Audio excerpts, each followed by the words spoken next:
Do I have to have a DMX controller for my CO2 jets? Well, this depends on the actual equipment that you have. So for instance, if you have CO2 jets that do not have a rocker switch or a three-way switch, which means a three-way switch, middle's off, one side is DMX, the other side would be power on and off. When power is applied, valve open, CO2 jet sprays. If not, then CO2 jet doesn't spray. So if you have one of those, then no, you don't need a DMX controller. If you want to control it with DMX, that's up to you.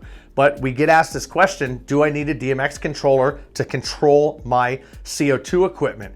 Well, this really depends. And the reason being is, like I said, what type of jet do you have? So certain jets do have DMX controllers needed because they don't have rocker switches. They only have one option, and that's to use them.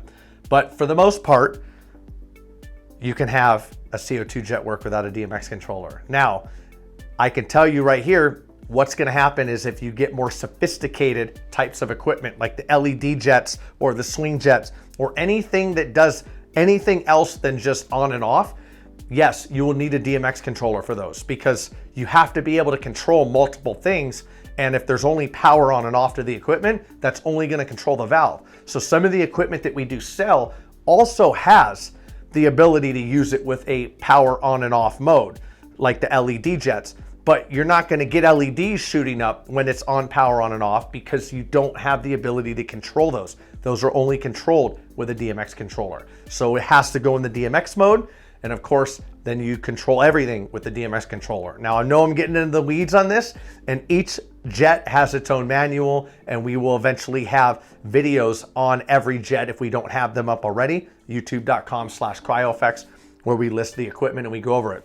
So if asking, do I need a DMX controller? Yes. Now, what type of controller? That's up to you, okay? We have other videos that describe DMX controllers and some of the pitfalls that come into this. Maybe we'll throw a link in the description, but we keep that as a separate video because we just want to be straight to the point on this question here. So yes, some jets need them, some jets don't. Make sure you check with the jet, the CO2 jet that you want, the CO2 cannon that you need, and if it needs a DMX controller or not. Thanks for watching.